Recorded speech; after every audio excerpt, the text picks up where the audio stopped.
O tempo é o melhor presente que podes dar ao teu filho. Esta é a norma mais importante do Código Parental. Eu sou a Marta Esteves, advogada e consultora de direitos parentais. Aqui explico-te os teus direitos de forma simples e prática. E trago-te conversas para te inspirar a viver a parentalidade com mais leveza e confiança. Vamos a isso? Olá, sejam muito bem-vindos a mais um episódio do Código Parental. Hoje tenho comigo uma convidada muito especial. É a primeiríssima convidada e define o seu propósito de vida como a família. Mas nem sempre foi assim. Sonhava viajar o mundo e não pensava em constituir família. Hoje tem 32 países e 4 continentes riscados no mapa. Mas há ainda uns 5 países que gostava de acrescentar à lista e de preferência em família.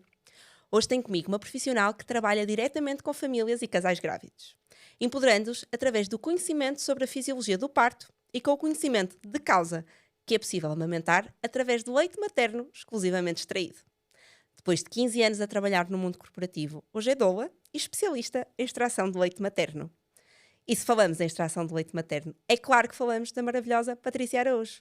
Bem-vinda, Patrícia, ao Código Parental. Olá, muito obrigada pelo convite e que bonita introdução. Obrigada. Olha, neste podcast com os meus convidados vamos criar oficialmente o Código Parental. Ok. E em que cada um contribui com uma norma obrigatória. E no teu caso, se pudesse incluir uma norma obrigatória no Código Parental, qual é que era? Então, uma ou várias normas, não sei se tens de ser tu a dizer-me, Ok. mas pelo menos um mecanismo legal que garantisse a efetiva monitorização, fiscalização e penalização quando não existe humanização nos cuidados, em particular do parto e do pós-parto, não é? Então, estou a falar dos cuidados à mãe e dos cuidados ao bebê. Porque sabemos que é uma coisa que vem de uma profunda desinformação e também de toda uma cultura e sociedade em que estamos inseridos, mas considero que à data de hoje, com tudo o que temos disponível, é um flagelo muito grande ainda assistirmos a todas as situações de desrespeito e de falta de cuidado e de apoio, em particular aos bebés e às mães, não esquecendo os pais, mas pronto, o meu carinho especial vai para bebés e mães. É verdade, apesar de já estar previsto em legislação aqui, não é? Que os direitos da grávida no parto e pós-parto, a verdade é que muitas vezes ainda não são respeitados e depois tem um impacto gigante no pós-parto e muitas Na vezes vida, durante em geral. anos. Exatamente. E eu diria até que é uma das coisas que também impacta as questões da natalidade, não é? Vemos muitas mulheres, depois de uma primeira experiência, não querer uma segunda experiência, muitas vezes por causa daquilo que passaram na primeira, não é? E quer dizer, tentamos fazer tanta coisa e são pequenos gestos e pequenas alterações.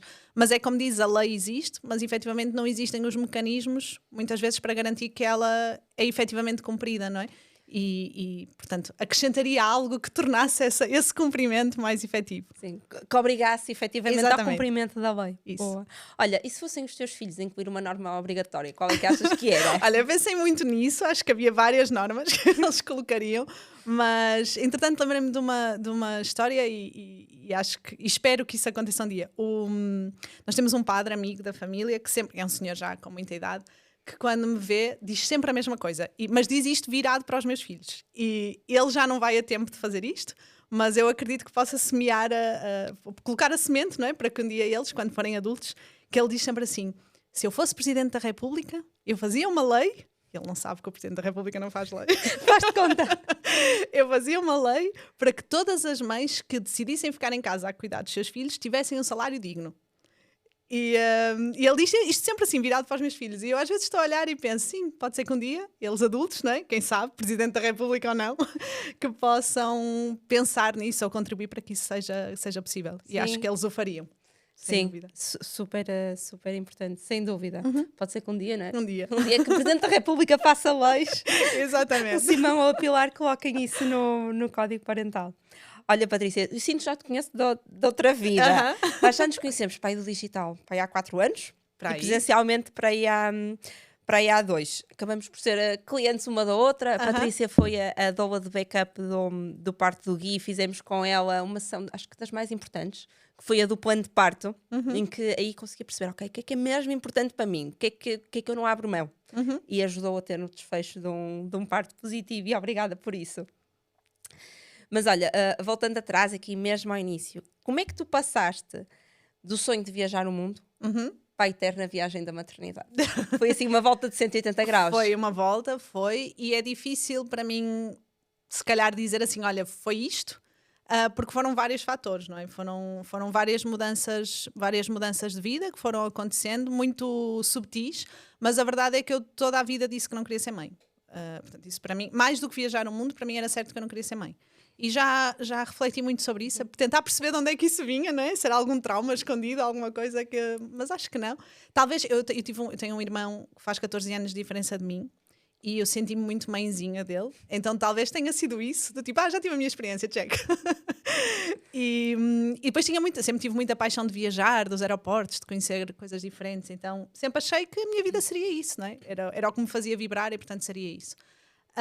Até que depois fui crescendo e fui amadurecendo, não é? E fui percebendo que aquela questão da vida instantânea, não é? Que é um bocadinho o que o mundo nos vende hoje, e dos prazeres instantâneos e da satisfação imediata, não trazia assim tanta satisfação. Era a satisfação imediata, mas depois, passado um dia ou dois, aquilo morria, não é? E então experimentei um período de maior vazio, mesmo diria em dimensões mais profundas, não é? Em que comecei a perceber, ok, eu tenho tudo, tenho 30 anos, tenho tudo, tenho uma carreira de sucesso, tenho dinheiro, tenho capacidade para fazer o que eu quiser, posso escolher o que eu quiser, mas a verdade é que quando chego a casa ao final do dia, estou sozinha. E olho para as paredes brancas e digo, tenho uma lista cheia de amigos, tenho jantares nos restaurantes mais blá blá blá, mas aquilo que era a essência faltava-me, não é? E eu demorei muito tempo a entender o que era isso. E foi uma jornada de muito aprofundamento e também de uma aproximação muito grande, uma recuperação da minha fé, que entretanto tinha ficado na infância, e todo esse reaproximar, que depois culminou em conhecer o meu marido, e quando nos conhecemos foi tipo, óbvio que vamos ter filhos, não é? Não vamos desperdiçar este amor e não o multiplicar. Então, acho que foi assim um processo muito... Não foi aquele dia do, não, afinal eu estava errada e queria ter filhos, não. Até porque eu casei com essa consciência de, se eventualmente os filhos não vierem, tudo bem. Mas entretanto eles começaram a vir e agora queremos todos. Olha, e estes dois projetos, negócios que tens, portanto o Maria Mãe e o Explosive Pumping, surgiram através ou por causa da tua própria experiência de maternidade, não é? Sim. Aqui o Maria Mãe para apoiar mulheres como Dola na gravidez, parto e pós-parto, e que surgiu aqui por causa, ou se calhar principalmente aqui de desafios que vocês enfrentaram com o Simão aqui, não é? Quase ali a roçar a questão da violência obstétrica neonatal. Sim. Eu quando engravidei, lá está, como eu nunca sonhei ser mãe, eu não sabia nada do mundo da maternidade, nem nunca me tinha debruçado sobre isso, mas eu sempre tive muito fascínio pela questão da fisiologia do parto, embora eu nem sequer soubesse que se chamava fisiologia do parto, mas porque achava muita graça às senhoras que antes tinham os filhos em casa. Sempre foi uma coisa, desde miúda, né? O meu avô nasceu, ou ele contava, não é? Às vezes eu pergunto, será que era verdade? Mas ele contava. Ou eram memórias adquiridas? Sim, ele contava que tinha nascido na linha de comboio, a mãe vai levar o almoço ao pai e ele nasceu perto da linha de comboio. E eu achava aquela história fascinante, não é? E sempre pelo menos eu sempre tive esse fascínio de porque é que as coisas agora são tão medicalizadas, hospitalizadas, e porque é que mudou entre o antes e o agora. Mas nunca tinha pensado sobre isso, e quando engravidei do Simão comecei a investigar, não é? E a ter os meus primeiros contactos, as primeiras consultas, as primeiras ecografias, e a perceber, isto não é muito fixe, não é? A forma como as pessoas nos tratam não é assim muito agradável, a gente não chega a um sítio, a gente chega super feliz, não é? Do tipo, olha, uma gravidez. Aliás, nós tivemos logo essa experiência na primeira consulta, que marcamos, lá está, eu descobri que estava grávida, sabia tanto que o que fiz foi marcar uma consulta de urgência, achava que estava com uma urgência, que tinha que ir resolver, e logo nesse primeiro contacto nós fomos tratados com uma frieza tão grande e com uma falta de humanidade tão grande, que eu pensei, calma, está aqui qualquer coisa estranha. E foi esse processo que me levou também a ler mais, a estudar mais, e coincidiu com a pandemia, não é? Porque o Simão é um bebê de pandemia. Portanto, coincidiu com eu ficar mais em casa, ter mais tempo, começar a investigar e descobrir este mundo novo, não é? Da humanização do parto. Mas aí ainda estava muito longe de pensar em ser doula, não é? E como é que surgiu aqui a questão de, vou acompanhar famílias na gravidez e pós-parto? Foi um bocadinho faseado, porque eu comecei a estudar para mim, ou seja, o meu objetivo era saber para mim, e fiz toda a investigação para mim, e tivemos um parto incrível, apesar das condicionantes todas do 2020, nós acabamos por ter uma experiência muito, muito positiva de parto, E depois da minha experiência, muitas pessoas à volta começaram a vir com espera, mas isso é possível? Mas é possível não ter epidural? É possível ir para um hospital que ninguém sabe onde é? É possível não parir no hospital ao lado de casa, não é? Então começaram a surgir uma série de questões e de pessoas e eu comecei a ajudar, entre aspas, não é? A amiga e depois a amiga da amiga. E depois, entretanto, eu cruzei-me com o conceito de doula, que eu tinha-me cruzado durante a gravidez, mas não tinha percebido muito bem o que era. Eu achava que era assim uma coisa meio esotérica, assim uma new meio age, shanty lover cenas. Então não quis explorar muito. E depois cruzei-me com o conceito e decidi fazer um curso que encontrei no Brasil, precisamente porque me parecia o único curso não shanty. Então pensei, vou e fazer. depois esse curso que eu também fiz porque tu me recomendaste, sim. E na altura fiz o curso e achei super interessante, mas longe de imaginar que ia fazer disso atividade profissional. Foi por pura carolice que eu fiz o curso. Aliás, está a fazer anos agora, porque foi na altura da Páscoa.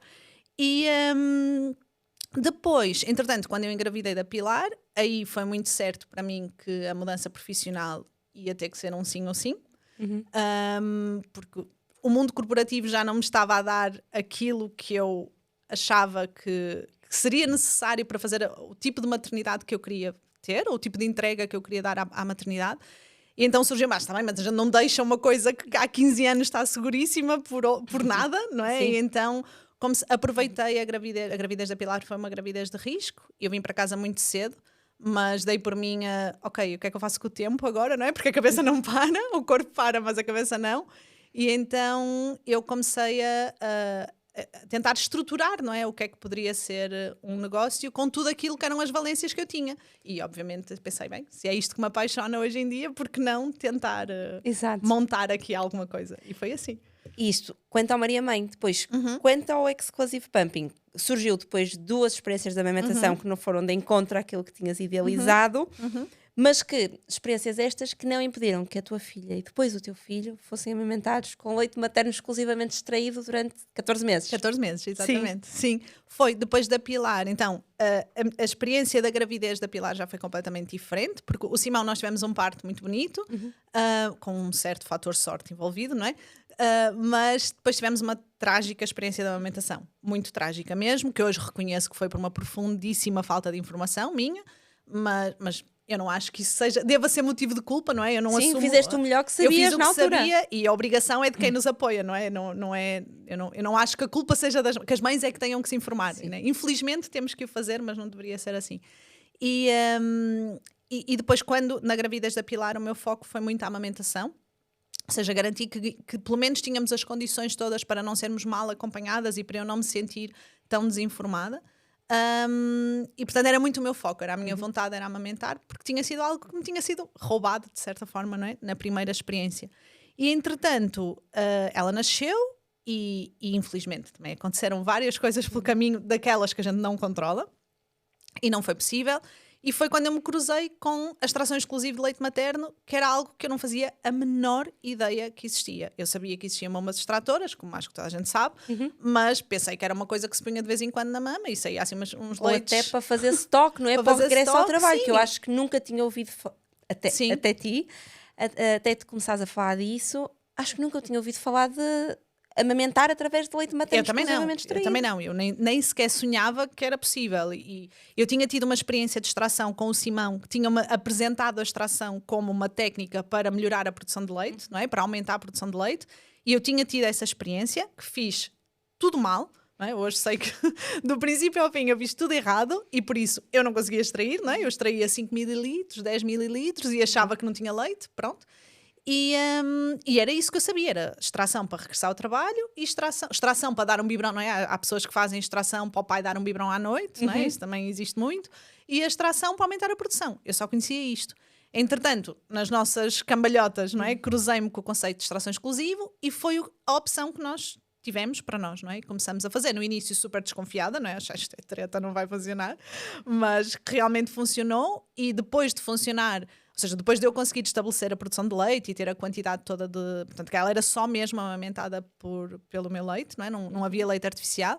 E depois de chegar a esse ponto, eu pensei, calma, agora atingimos o objetivo, mas vai ter que dar para viver. Eu não posso viver escrava disto, não é? porque não faz sentido, não é? O pós-parto tem que ter outras coisas, senão eu andar aqui sempre agarrada à bomba. Então foi quando eu comecei a estudar mais, a investigar mais, tentar procurar outras mulheres que também faziam, que infelizmente cá em Portugal não encontrávamos. Elas existem, não é? Porque elas agora saem todas debaixo da pedra, mas não era uma coisa que se falava muito, e comecei a ver, e mesmo apostei muito no como é que eu torno isso uma experiência positiva. Não é? Ok, implica entrega, implica sacrifício, mas dar mama também implica, não é? Então, daquela ideia que eu tenho, parece que quase tens que andar sempre com a bomba atrás, não é? sim, como quando dás mama tens que andar sempre com o bebê atrás, então acaba por ser mais ou menos a mesma coisa. Mas o meu foco era muito, eu sou muito prática e não gosto nada de ficar presa às coisas, não é? E agora, tenho que ficar em casa X horas, isso tirava-me um bocado do sério. Então foi, como é que eu torno isto, como é que eu integro isto na nossa rotina, de maneira a que a nossa rotina seja fazível e seja boa para todos, não é? Porque senão também estou aqui a malhar no leite materno não é? E o resto é tudo uma tristeza. E comecei a entrar muito por aí e comecei a ver, não, isto é possível, e realmente é possível ter uma experiência. Embora eu nunca tenha tido experiência bebé na mama, não é? Integralmente, acompanho muita gente e tenho muita gente próxima que o faz e consegui perceber que não, isto há muitas semelhanças, é possível ter uma vida mais ou menos igual fazendo uma coisa e fazendo a outra, não é? Então, e depois na altura, como eu me sentia muito sozinha, porque ninguém sabia, e quando eu falava do assunto, era toda a gente, as pessoas só diziam, és maluca, não é? Mas com aquele, estou a pensar que és maluca, mas estou a fazer este ar super simpático, ou não, isso é impossível, isso não funciona, e não sei o quê. Eu, já que já tinha o Maria Mãe, comecei a falar no assunto. Mas era uma coisa muito descomprometida, quer dizer, nunca na minha vida aquilo era com o objetivo de ter ali uma linha de serviço, não é? Nunca pensei nisso. E até porque eu sempre disse, eu vou ser doula, mas eu nunca vou trabalhar com a amamentação. Nunca. Eu vou trabalhar o parto, o pós-parto, o que vocês quiserem. A amamentação, eu encaminho para outras pessoas. Não deve dizer nunca, não é? Mas pronto. Nunca cuspes para o ar. Exato. E daí eu comecei a falar. Na altura comecei a fazer o meu diário. Eu fazia um diário mensal, onde punha as fotos do mês, o mais cru possível, né? Tipo as fotos, as selfies que tinha tirado, tudo o mais cru possível, e fazia um resumo do mês. Porque aquilo também servia para mim, não é? Eu depois, às vezes havia um mês que corria pior, por o que fosse, não é? E eu conseguia ali ter a nossa história. Pronto, e começaram a aparecer, uns a achar muito interessante, outros a querer saber mais, né? Até que houve um dia que apareceu a primeira pessoa que disse, olha, eu gostava de experimentar, podes-me ensinar? E eu, posso, mas como é que eu vou ensinar? Pronto, e a partir daí eu comecei, ok, não, isto pode ter uma lógica, eu posso criar, isto tem um método, na verdade, não é? Eu posso ensinar isto, e fui fazendo umas tentativas de erro, até que começou a aparecer tanta gente que eu pensei, não, o Maria Mãe tem uma pegada, isto é uma coisa muito técnica, porque ensinar a extrair leite é muito técnico, não é? A gente pode pôr um romantismo à volta, mas é muito técnico. Então decidi, não, isto é um projeto à parte, não é? Tem outra pegada, tem outra entrega, outra forma de me apresentar, e então decidi criar o Exclusive Pumping mesmo, e hoje grande parte do meu dia é à volta dele. E ainda há muita desinformação, falta de informação relativamente à extração e extração exclusiva. Sim, muito. Mas eu diria que há muita falta de informação à volta da extração. Eu acho que se nós melhorássemos a informação sobre extração de leite, já melhorava muito o caminho da extração exclusiva. Porque óbvio que são coisas diferentes, não é? Mas é diferente eu extrair leite uma vez por dia, ou uma vez por semana, ou extrair leite 8 vezes por dia, 10 vezes por dia. É diferente. Mas há muita desinformação, muita mesmo, sobre a extração. Acho que as pessoas acreditam muito... A bomba extratora é um eletrodoméstico, não é? Que é o que é. Nunca tinha pensado nesse é um eletrodoméstico. E as pessoas vão comprar um bocado na ótica como compram outro eletrodoméstico qualquer. Tipo, isto vai-me resolver um problema. Mas é engraçado que eu não vejo tanta falta de dar a entender que com a bomba, talvez por ser uma coisa, não sei, estamos num período mais sensível, não é? Porque assumimos que é um gadget da maternidade e, portanto... Alguém já pensou por nós, mas tu quando vais comprar um micro-ondas, ou um frigorífico, ou um fogão, ou um aquecedor, ou um aspirador, não é? Fazes uma pesquisa e tentas entender, olha, este tem estas vantagens, este tem estas desvantagens, este faz isto, este faz aquilo. E, inclusive as próprias marcas dão imensa informação desses outros eletrodomésticos. Só que quando chega a bomba, não sei porquê, parece na cabeça da maior parte das pessoas, é ok eu chegar à farmácia e dizer que quero uma bomba. E é ok, quem está a vender diz-lhe, pega esta. Sim. E ninguém questiona se é boa, se é má, se serve para isto, se serve para aquilo, se é mais otimizada para uma situação, para outra situação. E não sei se ainda não consegui perceber qual é o motivo que está na base. Eu acho que é um bocado, estás com um problema emergente e queres resolver, não é? Eu lembro-me quando foi do Tomás, arranjei a primeira bomba, que era a marca que toda a gente falava e que tinha os cremes e mais os sutiãs e não sei o quê. E pronto, era a marca conhecida, portanto Certo. passava confiança. E lembro que foi tipo, ter que comprar tipo em cima do joelho, porque com a subida do leite estava assim com um engurgitamento gigante e fui pôr a bomba. Portanto, não é? Há mesmo aqui falta de informação. E depois, para preparar aqui o regresso ao trabalho do Tomás, estás a ver aquela tua cliente que fez tudo mal? Eu ainda fiz pior. Porque foi mesmo assim, depois estávamos em 2019, não é? Ainda não havia tanta informação Claro. nas redes como ainda há hoje. Mas foi tudo assim à base, não é? Do que ia encontrando na internet, pá, culminou ao fim de tipo 3 dias de regresso ao trabalho, estar com uma mastite, tipo 39 de febre. Lembro que foi numa noite de eleições, houve eleições legislativas naquela noite, que lembro que depois teve um stress qualquer, depois que o CDS, eu estava na cama com febre, nem queria ver, nem queria saber. Mas foi assim mesmo complicado, porque lá está, há falta de informação. Muita. E eu própria mesmo tirei o curso de assessora de lactação, mas também pouco falámos sobre aqui, sobre extração. Então, sobre extração exclusiva, não se falou mesmo. Sim, sim, Portanto, sim, acho que faz sim. mesmo aqui a diferença a Sim, pôr este tema na agenda. É uma lacuna muito grande e eu acho... Eu confesso no início, agora não, estou mais à vontade para dizer isto, mas no início eu tive algum receio de começar a vender, entre aspas, o conceito, porque muita gente me vinha dizer não fales sobre isso porque isso vai desincentivar as mães de amamentar. Como se pôr a bomba fosse um facilitismo, não é? Ou, tipo, Até dar a acho que é ao mama... contrário. Exato. Dar a mama dá muito trabalho. Então, se de repente vendes às mães que podem deixar o bebê e substituir por uma bomba, elas vão achar que é mais fácil e as mães não vão querer amamentar para querer extrair. Eu, pessoalmente, eu discordo completamente disso. Acho que só diz isso quem nunca extraiu em exclusivo, honestamente. Mas eu própria também pensava, tive muitos cuidados na forma como introduzi o tema, mesmo publicamente, porque eu não queria nunca criar essa ideia do tipo, larguem o bebê e venham para a bomba, não é? Tipo um desincentivo à amamentação, Exatamente, não? Sim, e por isso sim. é que depois de muito refletir disse, não, calma, a minha luta não é contra a amamentação, muito pelo contrário, até porque eu defendo que extrair em exclusivo é amamentar e pronto, podem-me vir com as teorias que quiserem, para mim é, e vou dizer sempre que é. Não, a minha luta é contra o leite artificial, porque realmente há muitas circunstâncias em que a mãe quer amamentar e não pode ou não consegue, ou às vezes não quer, e às vezes a mãe não quer, e não é, eu não estou a dizer isto, óbvio, cada um toma as escolhas que quiser, não é? Mas há muitas mães que não querem e não é simplesmente pela decisão de eu não quero dar mama porque dá-me trabalho. Não é isso, às vezes não querem, são situações mais profundas, seja um trauma, alguém que passou por um trauma ou que tem uma experiência ligada às mamas, não é? Que possa ser um bocadinho mais difícil de gerir e muitas vezes acham que para elas a história da amamentação morreu ali, não é? Mas gostavam de dar leite materno aos bebés. E, quer dizer, não há alternativas para estas histórias, não é? E não são só com essas, eu trabalho com vários tipos de histórias, mas que são mesmo, ok, nós temos a amamentação, mas e se a amamentação não funcionar por 1001 razões, não é? Mas está, a alternativa Há não uma tem alternativa. que ser o leite não tem que ser adaptado. o leite artificial, é isso, é Até muito... principalmente, se calhar, também para situações em que há aqui uma separação mãe-bebê. Sem dúvida. Não é? Há muito a separação mãe-bebê neonatologia, não é? Que é o clássico. Quando pensamos em separação mãe-bebê, pensamos do bebê que precisa de ir para a neonatologia. Que, por exemplo, foi a minha experiência quando o Simão nasceu. Foram 24 horas de neonatologia. Podem dizer, isso não é nada. É muito.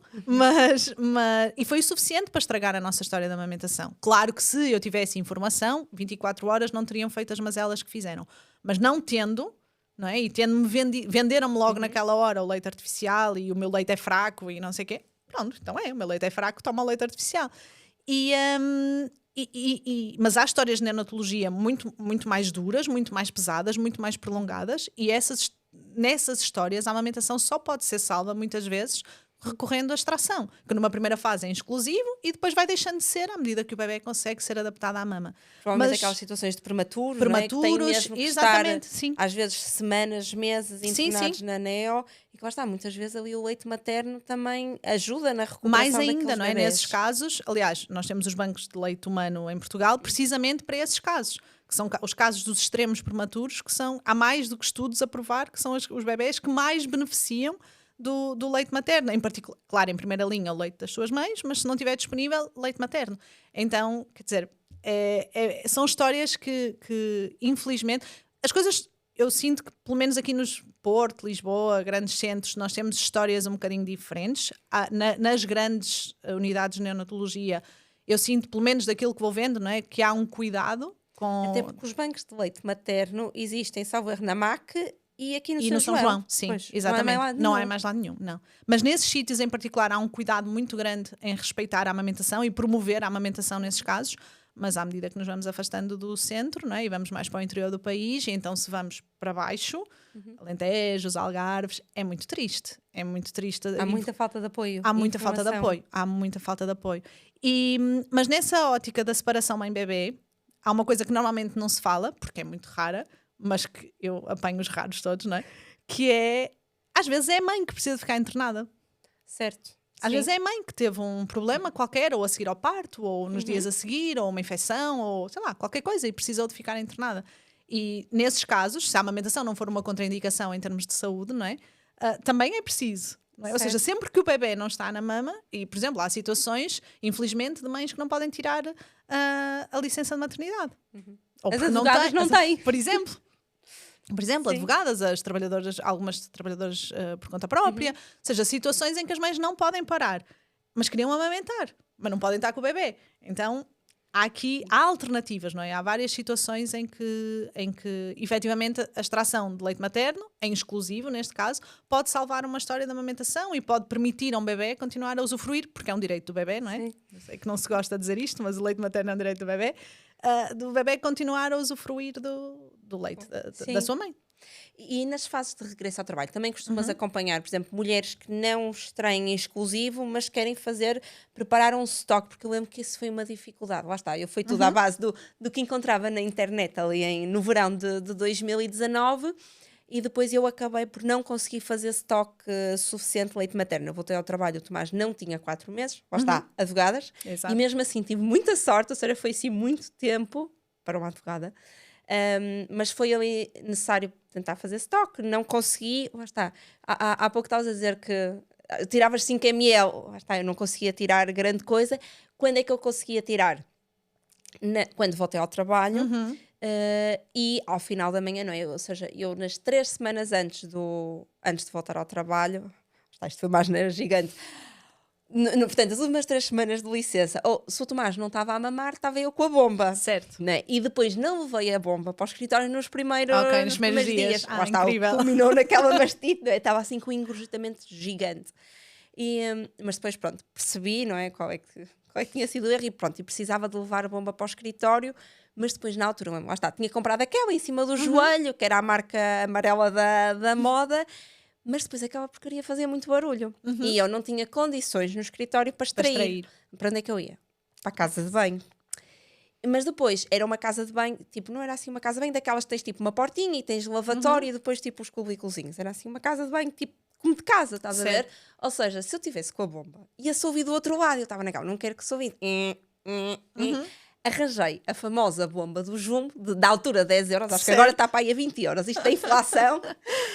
E que resolveu na altura, pelo menos para aliviar. Mas depois aquilo partia-me o coração de ter que deitar o leite fora. Mas pronto, aqui para falar de extração e regresso ao trabalho, também tens acompanhado nessa fase, ou seja, mães querem preparar aqui estoque. Sim, não é o meu foco, até porque eu nunca falo para essas mães, não é? Mas inevitavelmente elas aparecem e assim, eu tento não entrar muito nos assuntos de amamentação propriamente dito, ou seja, porque isso hoje em dia felizmente há cada vez mais profissionais a apoiar a amamentação. Será mais extração, não é? Sim, ou seja, obviamente uma profissional da área da amamentação tem mais do que capacidade para orientar uma mãe no regresso ao trabalho, obviamente, mas eu aqui acrescento um bocadinho a mais-valia de ajudar na escolha do material, de perceber um bocadinho essas coisas, sabes? Porque às vezes não é só qual é a melhor bomba. Eu abro uma caixinha todos os dias, tento que seja todos os dias, às vezes sou um bocadinho indisciplinada, mas tento abrir uma caixinha todos os dias de dúvidas no Instagram. Eu acho que não há um dia que não venha. Qual é a melhor bomba, ou que bomba recomenda?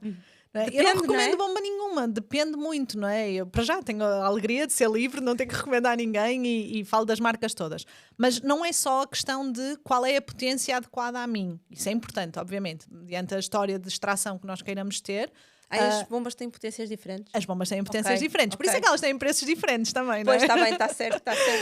Elas têm potências diferentes e em função da potência, ou em função da minha necessidade, eu posso precisar de mais potência ou menos potência. Mas não é só isso. Às vezes é isso. Quais são as condições que tu vais ter para extrair? É numa casa de banho? É num sítio, vai ser à frente de outras pessoas? Não é? Precisas de uma coisa mais discreta, menos discreta, faça mais barulho, menos barulho, que seja mais visível, menos visível. Portanto, eu acho que acrescento essa... Eu não digo que dou consultas de regresso ao trabalho, não é? Não gosto de usurpar esse serviço a outras profissionais, mas ajudo muito nesse processo de entender, ok, qual é a melhor bomba para mim? Como é que outros equipamentos, porque não há só a bomba, não é? Há outras coisas que nós podemos usar que me podem ajudar neste processo e também tentar perceber um bocadinho a rotina, o que é que faz sentido, o que é que não faz. Gosto muito de abrir aqui os horizontes às vezes mas eu só tenho a casa de banho para extrair. Não. A gente está ali um bocadinho a conversar sobre onde é que tu trabalhas, o que é que tu fazes, como é que tu vais para o trabalho, como é que tu vens do trabalho, que pausas é que tens, vais de carro, não vais de carro. Ok, isso do carro é interessante, porque agora, Sim. na altura, não é? Eu falo, parece que já foi há muito tempo, mas na altura, acho eu, que não havia bombas, mãos livres. Mãos livres, ou seja, sim. tipo sem fios. Lá está, no carro pode... Eu nunca usei bomba mãos livres e extraía muito no carro também, portanto é tudo uma questão de... Pois é, porque lembro-me que portanto, depois daquela mastite, não é? Eu usava a bomba na casa de banho à hora do almoço e depois muitas vezes se apanhava assim mais trânsito a vir para casa, começava já a sentir-me, não é? Ali com o suor, sentir tudo a ficar em pé, assim. Se talvez tivesse, não é, enquanto pudesse conduzir, estar a extrair... Sim, às vezes eu sou muito contra extrair na casa de banho. Eu percebo que em algumas circunstâncias é o que é, mas eu sempre que alguém me diz que vai ter que extrair na casa de banho, eu tento virar a rotina da pessoa de pernas para o ar até descobrirmos uma forma dela não ter que extrair na casa de banho. Precisava de uma Patrícia há 6 anos. E não é só por questões de higiene, não é? Porque as pessoas também não pensam isso. Em termos de higiene, não é propriamente o sítio mais simpático para estarmos a lidar com uma coisa que depois vamos oferecer ao nosso bebê. Por isso é que eu não oferecia, deitava fora. E também deitar fora devia ser crime, não é? Yeah.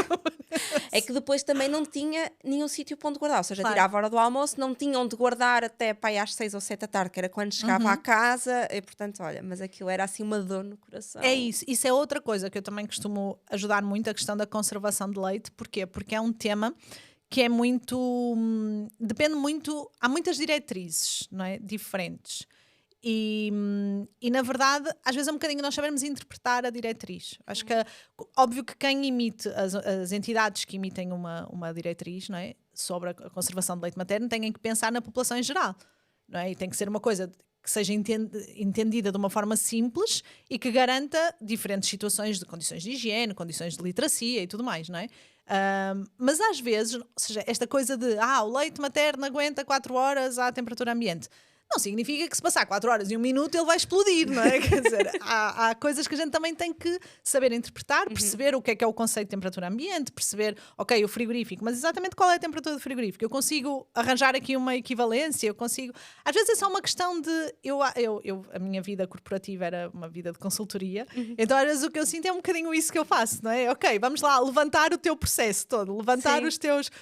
fazer o diagnóstico aqui de todos os teus dilemas e vamos tentar arranjar oportunidades para cada uma dessas circunstâncias, mas sim, sou muito contra a casa de banho e ajudo muito no regresso ao trabalho a algumas mulheres nessas circunstâncias de, ok, qual é o equipamento que faz mais sentido para mim? Olha, só tenho este dinheiro para investir, o que é que faz mais sentido? Ou eu trabalho nestas condições, enfim, há muitas histórias, não é? Eu já acompanhei desde o trabalho típico de escritório até, aliás, acho que assim de todas, estou aqui a tentar pensar, outro dia falei com uma bombeira, também era interessante. Mas acho que assim, a mais curiosa de todas foi uma mãe que ia regressar ao trabalho, que era veterinária. Eu já tinha acompanhado outras veterinárias, então, tipo, ok. Até que ela me disse, não, eu sou veterinária de animais de grande porte e passo o dia num trator atrás das vacas pelo campo. It's ok. Mas também arranjamos um plano de extração. Também. E, portanto, é muito interessante, porque realmente às vezes é só uma questão de criatividade e de conhecer o material para adaptarmos o material às nossas circunstâncias. E daquelas pessoas que, pronto, com um trabalho mais tradicional, ao escritório, ou fábrica, pronto, que não seja a conduzir tratores atrás das vacas no campo. E dessas famílias que acompanhas na fase do regresso ao trabalho, notas que as empresas apoiam esta parte de extração ou tentam limitar ao máximo? Já há empresas, não é, que fazem salas de lactação, salas para extração, mas eu acho que são a minoria. Sim, eu conheço algumas empresas que têm sala de extração e eu ainda não estive com nenhuma mulher que me dissesse que trabalhava numa empresa dessas. Então isso para mim diz muito, porque nós conhecemos essas empresas porque saem nas notícias, não é? Sim, ou porque vemos nos stories do Instagram de alguém. Agora, eu nunca acompanhei ninguém que me dissesse assim, tirando profissionais de saúde, porque alguns hospitais estão a fazer esse trabalho, como têm as salas para as mães que estão lá, não é? Da neonatologia, também acabam por criar, ou dentro dessas salas, ou umas salinhas à parte, tentam, já soube de alguns hospitais que estão a criar essas condições. Agora, é muito raro. Eu nunca atendi ninguém que me dissesse, portanto, isso... Sendo que tendo uma panóplia muito dispar de mães, não é? Com muito tipo de profissões, com do norte a sul do país, e ilhas também, é muito raro, é muito raro. E ainda há muita vergonha, ou seja, as mães não precisam de esperar que no trabalho lhes digam que elas não podem extrair ou que não querem que elas extraiam. Algumas nem chegam a tentar, ou já vão com medo de tentar, por causa de represálias que vão ter. E nem é só das chefias. Muitas vezes é dos colegas. Muitas vezes é dos colegas. Sim. E às vezes também me questionam, não é? Ok, tenho horário de amamentação, posso extrair no local de trabalho ou tenho que extrair dentro do horário de amamentação? E acho que já discutimos isto aqui as duas algumas vezes, não é? Que, é uma necessidade fisiológica. Tu também não tens horas para ir à casa de banho no trabalho, não é? Tal e qual. Por isso é uma necessidade fisiológica, portanto vais extrair quando precisares, mesmo que tenhas horário de amamentação.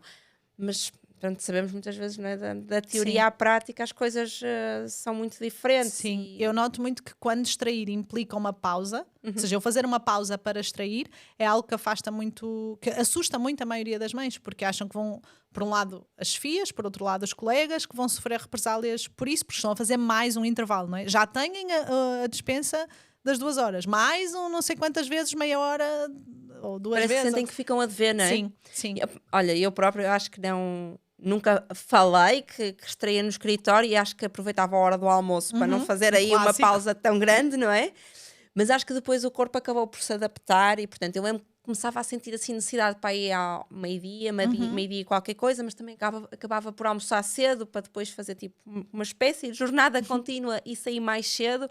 E pronto, acabou por se adaptar, mas sim, acho que há assim muito aquela questão da vergonha, não é? Sim. Nem é bem vergonha, é assim... Pá, não quero falar do assunto, é um não assunto. É isso, e depois como, ainda para mais, nós ainda vivemos numa sociedade, não é, em que a amamentação é o parente pobre, não é? Ainda ninguém reconhece a importância da amamentação. Nós, como vivemos assim numa bolha, não é? Nós achamos, não, agora toda a gente fala da amamentação. Não, a gente sai da bolha e ninguém sabe, ninguém valoriza e toda a gente acha uma parvoíce e uma perda de tempo, porque agora não falta leite na farmácia, não é?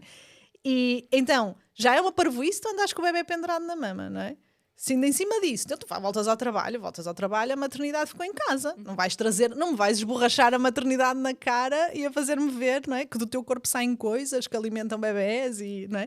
Eu acho que isto é tudo do lado da sociedade, há estas restrições todas e depois do nosso lado, mães, não é? Eu também me incluo aí, não é? Porque obviamente, pronto, hoje em dia não tenho uma condição diferente, mas ter-me-ia acontecido o mesmo, não é? Se tivesse extraído no trabalho. E nós também temos quase que aquele... Não sei, acho que ainda sofremos muito como mães de... Não, depois de eu deixar a licença, eu volto a ser a quem era, não é? Não venho agora cá com problemas, não é? Agora trazer problemas para os outros, não é? E eu ter que extrair é um problema, porque tenho que fazer uma pausa, ou tenho que fazer isto à frente de alguém que pode não gostar de ver, não é? Sim. E acho que isto é um bocadinho um processo de mudança de mentalidade, mas acredito que quando se valorizar efetivamente a amamentação, a extração passa a ser um pormenor, não é? É só um pormenor que tem que ser garantido. E se calhar nessa altura a própria extração será promovida quando necessário, alguma família não conseguir amamentar o bebê. Sim, sem dúvida. Diretamente, sim. Sem dúvida, mas a extração só não é promovida, na minha opinião, seja pontual, seja exclusivo, porque não se valoriza a amamentação. Porque se valorizasse a amamentação, então bora lá ter mais uma forma de conseguir dar leite, não é? Acho que também há muita questão do marketing, não é? O marketing do leite adaptado. E, portanto, muito forte, sim. E não é permitido, mas a verdade é que passam anúncios na televisão, há cartazes nas portas das farmácias. E há profissionais a promovê-lo. Sim. E esse é que é o marketing mais forte. Eu lembro-me quando voltei ao trabalho, o Tomás sempre acordou muitas vezes durante a noite. Depois percebemos que era uma questão de otorrino e depois da cirurgia ficou resolvido. Mas, quando eu voltei ao trabalho, quem era a culpa dele acordar? Da amamentação. Claro. E portanto muitas vezes foi sugerido, dás-lhe um biberão e ele dorme-te a noite toda, aqui o problema é ainda lhe dás mama. É Infelizmente ainda há muitas dessas verdades absolutas que são profundas mentiras, mas ainda há, aqui a culpa dos despertares dos bebés à noite é assim da amamentação. Sim, o despertar, ou não crescer, ou não engordar, ou enfim. Tudo o que estiver a correr mal é culpa da amamentação, exatamente. E se correr bem, foi uma sorte. Sim. Se correr bem, foi uma sorte. Sim, eu tenho muitos casos, agora por acaso falas nisso, tenho muitas mães que fazem extração exclusivo e que depois são acompanhadas, pediatra, etc., mas quando vão à consulta do centro de saúde, omitem. Porquê? Porque já ou disseram uma vez e foram julgadas, ou foi-lhes dito que aquilo não ia funcionar, e então para se protegerem, quando perguntam, porque normalmente o que é que perguntam no centro de saúde? É, o bebê está a leite materno? Exato. E elas dizem sim. Não estão a mentir. E o assunto fica assim. E é engraçado como de repente, quando as coisas começam a correr bem, não é? O bebê depois realmente começa a evoluir, etc., e tudo normal, de repente já é... isto foi uma sorte, não é? Começou tão mal e agora é uma sorte. Infelizmente, ainda há muito essa... Se correr mal, há um culpado. Se correr bem, foi sorte. Olha, há uns 2 anos, vocês, enquanto família, tomaram assim uma decisão gigante, que era de passar a estar em homeschooling. Como é que surgiu? Como é que foi assim essa ideia de... Vou também ser professora em casa. É assim, para já não se pode chamar homeschooling porque eles não estão em idade escolar, não é? Sim, estão no pré-escolar. Sim, eles ainda não têm idade escolar, portanto a gente brinca a dizer que é isso que faz, mas o que para já fazemos é um estágio, não é? Não é oficial. Mas sim, há 2 anos, mais ou menos, pronto, coincidiu tudo mais ou menos com a criação do negócio e começar e a mudança de vida, não é? E deixei o corporativo e passei a trabalhar por conta própria, etc. E houve um dia, portanto, o Simão já andava na creche, desde sempre, e a Pilar iria para a creche quando fosse o meu regresso ao trabalho, não é? Claro que como o meu regresso ao trabalho coincidiu com o meu início de um trabalho novo, eu empurrei com a barriga o mais que consegui. Porque foi no final da licença da Pilar que fizeste aí a mudança de carreira. Ainda estavas de licença na altura? Durante a licença preparei o projeto e depois, quando acabou a licença, sim, foi quando eu fiz a transferência, sim. A mudança. E ela chegou a ir para a creche também, uns 2 meses, acho eu. Acho que nem chegou a isso. Mas ela foi e pronto, e para nós era óbvio, não é? Temos que trabalhar, os filhos têm que estar na escola. Fim. Não havia um plano B, não é? Mas não havia um plano B, eu hoje reconheço que é por falta de imaginário. Porque também crescemos com isso. Então, a gente acaba as licenças, se não há um avô, uma avó, não sei o quê, vai para a creche. Pronto. E depois também acreditamos, não é? Às vezes crescemos naquela coisa de que é muito importante as crianças irem para a creche. Precisam, é? Com 2 meses já têm que socializar e não sei o quê. Pronto. E nós fomos nessa narrativa normal, não é? E ela foi para a creche. Acho que contribuiu também o facto de que a experiência não foi tão positiva. A experiência do Simão tinha sido positiva. Acho também um bocadinho por força do Covid, porque havia poucos meninos, era uma sala com poucos meninos, então, e uma educadora incrível e correu tudo muito bem. Com ela não tivemos a mesma experiência, portanto já entramos numa creche dita normal, de 20 crianças por sala, uma educadora com as suas ideias muito bem definidas e muito contrárias àquilo que a gente acreditava. E lembro-me de um dia estar em casa a fazer o meu orçamento, o meu planeamento financeiro, não é, do negócio, e de ter assim uma epifania, não é, de calma, mas se eu trabalhar menos horas, eu não preciso ganhar tanto dinheiro, eu não preciso ir para na creche, eu não preciso daquele valor da creche, não é? E foi assim uma coisa muito óbvia, porque eu como economista se calhar era uma conclusão a que eu devia ter chegado mais cedo. Mas foi assim um processo de, exato, tipo, o que é que eles estão lá a fazer? Eles não estão a fazer lá nada, não é? Nós efetivamente temos a possibilidade agora de fazer uma vida diferente, porque eu posso sugerir o meu tempo de maneira diferente. Então, bora lá tentar. Mas na altura pensei, isto é uma loucura da minha cabeça. E o meu marido chegou a casa nesse dia e eu disse-lhe, olha, o que é que tu achas desta ideia, não é? E ele foi logo, sim, por mim tiramos amanhã. E eu, ok. Mas eu sou mais, se calhar um bocadinho mais racional, não é? E desconfio muito destes pensamentos que me vêm assim. E disse, não, vamos dar um mês. Vamos dar um mês para deixar a ideia amadurecer e depois vemos. E assim foi, demos um mês, mas o mês foi muito sofrido, porque nós já tínhamos a decisão mais que tomada. Pronto, e na altura decidimos tirá-los. Na altura era maio, sim, foi em maio. E ainda ficamos naquela do, vamos fazer o teste até setembro. Tipo, de maio a setembro eles não vão, é o verão, é mais fácil entreter os miúdos no verão. De maio a setembro eles não vão e depois em setembro logo vemos. E chegamos a fazer inscrição noutra creche e não sei o quê, para setembro, porque a creche onde tiramos ficaram muito chateados connosco, por nós tirarmos. Que ainda para mais nós tiramos o Simão quando ele ia para os 3 anos, não é? Portanto foi assim naquela fase em que as pessoas colocam, nós tiramos. E pronto, e entretanto fomos fazendo isto sem pôr uma pressão muito grande em nós, de vamos indo e vamos vendo, porque há alternativa, não é? Se não funcionar, se virmos que não funciona, seja financeiramente, seja logisticamente, não é? Fazemos a mudança, voltamos atrás, não é? Desfazemos a mudança neste caso. Mas entretanto, olha, o tempo tem passado e nós não temos vontade nenhuma de deixar este estilo de vida, não é? O que é que nós fazemos? O meu marido trabalha por turnos. Portanto, o trabalho dele ele trabalha por conta de outra, mas é por turnos, e portanto o que nós fazemos turnos espelhados, não é? Quando ele trabalha de manhã eu trabalho à tarde, quando ele trabalha à tarde eu trabalho de manhã, e vamos vivendo assim. Óbvio que isto não me permite, é óbvio que a carga, não é? Nesse sentido, cai um bocadinho mais para cima de mim, no sentido em que eu é que tenho que flexibilizar os meus horários, não é? Porque eu não tenho patrão e ele tem, mas também eu estou muito ok com isso, porque lá está, eu tenho essa liberdade de poder, no fundo, determinar que tipo de trabalho é que eu quero fazer e como e quando, não é? Sim. Claro que isto, eu acho que às vezes, falando disto, porque é uma coisa que me deixa, acho que foi uma decisão super acertada que nós tomamos, porque a nós como casal, deixam-nos imensamente mais felizes, e os miúdos, não tenho dúvidas, também que estão a ter uma experiência muito mais rica, mas às vezes ainda há aquelas coisas de mas a gente devia estar a fazer isto, ou devia estar a fazer daquela forma, não é? Ou será que estou a fazer certo, ou será que não estou?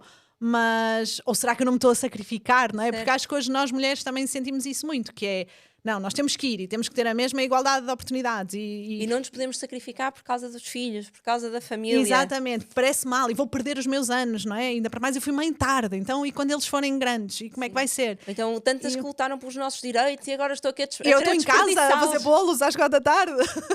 Mas é incrível estar em casa a fazer bolos às 4 da tarde. Então há um Reels que passa muito, já deves ter visto, já vi feito várias vezes, que é a mãe, a mulher agora a arranjar-se, e aparece a mulher nos anos 40 ou 50, não sei o que, a dizer: onde é que tu vais? E ela diz: estou-me a arranjar para ir trabalhar. E a outra diz: que sorte, tu vais trabalhar.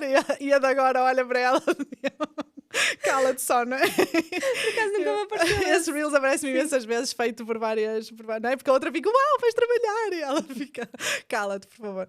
Mas é um bocadinho isso, eu acho que é. Aliás, isto bate com a resposta que dei, não é? Da que lei é que os meus filhos fariam. Eu acho que é um bocadinho uma questão de escolhas, não é? E ninguém é mais ou menos por nada, é uma escolha.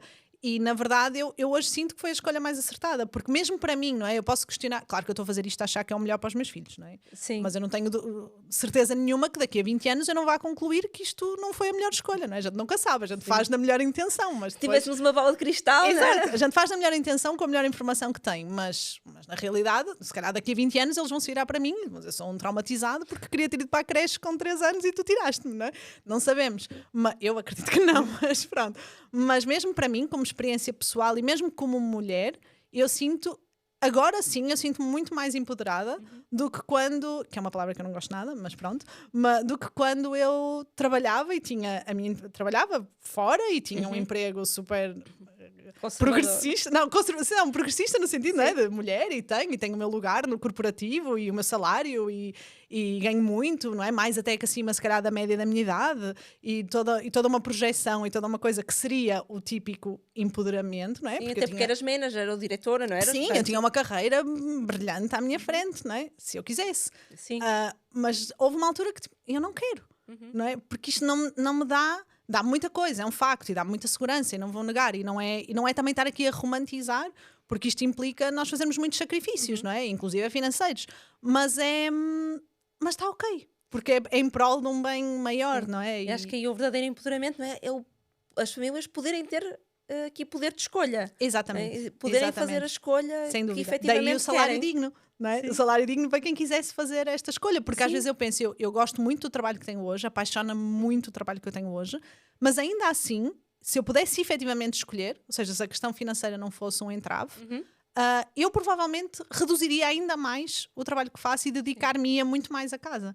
E eu não vejo isto como um desmérito, não é? Sim, ou como olha, sim. ela agora quer ser sopeira, não é? Não é isso, mas é porque realmente a gente também se pode realizar muito na dedicação à família e no tempo. E é incrível o que nós aprendemos com os nossos filhos, estando 24 horas, sobre 24 horas, não é? É um Big Brother da vida. Eu tenho a certeza que não há ninguém no mundo que saiba mais sobre eles do que eu sei. Sim. E eu consigo antecipar tudo, não é? Eu antecipo a birra, eu já vejo na capa, já sei que vai acontecer isto, vai acontecer aquilo. Que é uma coisa que quando nós não estamos com eles, não é? Invariavelmente acabamos por perder. E é uma riqueza tão grande, não é? Ver uma pessoa a desenvolver-se e as novas features que eles têm, não é? Olha, hoje acordou e sabe fazer isto. É muito bonito e tem sido, claramente, para mim, tem sido um verdadeiro curso de desenvolvimento pessoal. Bom, então para ti é aqui possível conciliar tudo sem grandes malabarismos? Sim, sim. Ou seja, não é homeschooling ainda oficial, mas também não é uma decisão... Mas vai ser... Não é uma decisão 100% tomada ainda, até porque infelizmente falta um ano e meio, mais ou menos, para tomarmos essa decisão. Nós gostávamos muito e estamos-nos a organizar para que isso possa ser possível, mas infelizmente, né, isto também não se fala muito, não é tudo, embora seja legal em Portugal, porque é legal, se nós o quisermos fazer pela via do ensino público, não é algo que também dependa só 100% de nós. Ou seja, nós temos que apresentar um projeto, temos que ser elegíveis, por assim dizer. Não é? Ou seja, se a escola achar que nós não reunimos as condições para o fazer, tem que ir para a escola. Tem que ir para a escola. Então, portanto, também não é assim uma decisão que seja 100% nossa, não é? Na verdade. Infelizmente. Mas isso são outras conversas. Mas é a nossa intenção, se as coisas se proporcionarem nesse sentido, é a nossa intenção, pelo menos no ensino, nos primeiros anos, não é? Nos 4 primeiros anos. Sim. E depois logo vemos. Mas sim, eu acho que é conciliável, agora mais uma vez, sem romantismos, não é? É conciliável às custas de muito malabarismo, de muita boa vontade e de muita turnos entrega. Em casa também, não é? Turnos em casa, sim, e de muita entrega e de sacrifício, obviamente, não é? Mas vale a pena, para mim vale a pena. Bom, olha, e para finalizarmos aqui uma questão que se calhar te faça pensar um bocadinho. O que é que os teus filhos te ensinam ou já te ensinaram melhor do que qualquer livro de parentalidade? Ok, então, livro de parentalidade não sei, porque eu acho que li muito poucos, mas indo buscar isto que estávamos a falar, e eu às vezes digo isto na brincadeira, que os filhos são o melhor curso de desenvolvimento pessoal que tu podes fazer, não é? E sem dúvida, o que os meus filhos me ensinaram até agora mais é o pôr-me no lugar do outro, não é? O aprender a servir, o aprender a dar, o aprender a sair de nós. Que é uma coisa que nós não somos muito ensinados a fazer, não é? Neste mundo está muito imediatista, muito materialista, muito eu, o que importa só o que eu quero, o que me apetece, e eles ensinam-nos diariamente, não é sobre ti, é sobre eles. Não é? E isto não é, eles valem mais, ou eu não é? Reduzo-me por eles, não é isso, mas tens constantemente, desde que eles aparecem na tua barriga, não é? Que tu tens constantemente ali, já não sou só eu, Sim. Já não é só sobre mim. Não é? Ok, agora apetecia-me beber vinho, mas não posso porque eu estou grávida. Sim, não é? E depois vai sempre haver uma pessoa, ou duas, ou três, que vão estar assim, sempre, pelo menos até uma determinada idade, sempre dependentes de ti, sempre, não é? Sim. E depois, no fundo, eu acho que nós somos sempre dependentes, não é? Pois é um estilo de dependência diferente. Mas é esse, o estar sempre disponível e ir mudando essa nossa disponibilidade, que o facto deles nos obrigarem a fazer isso, e se nós fizermos isso de coração aberto, ou seja, que também é uma coisa que acontece, eu acho que a muitas mães, que é lutarem contra isso. Sim. Não é? Tipo, eu não quero fazer, mas ele agora está a fazer birra, eu não quero ter que lidar com a birra, eu não quero... ou eu não quero estar aqui sempre com ele 4 meses fechado em casa no puerpério. Ou se nós não lutarmos contra as coisas e simplesmente nos entregarmos às coisas e vivermos, não é? E nos permitirmos crescer com isso, eu acho que isso melhora muito também a nossa relação com os outros e a nossa possibilidade de olhar para os outros de outra forma, não é? Por isso é que é muito importante uma boa reintegração da mãe no mercado de trabalho, se ela quiser, porque a mãe vem com skills que não tinha. Sim. E vem outra pessoa completamente diferente. Vem outra pessoa completamente Aquela diferente. Mulher que saiu para debaixo de gravidez de risco ou até diretamente para a licença não é a mesma que vai voltar depois. Não é. Isso, claro, cada caso é um caso, mas genericamente eu acho que não é... Acho que posso dizer isto, não é? Com bastante confiança, a mulher que volta melhor. Sim. A não ser que ela não se tenha permitido aprender nada e aí vai voltar pior. Mas se ela se permitiu, e é muito difícil tu não te permitires, não é?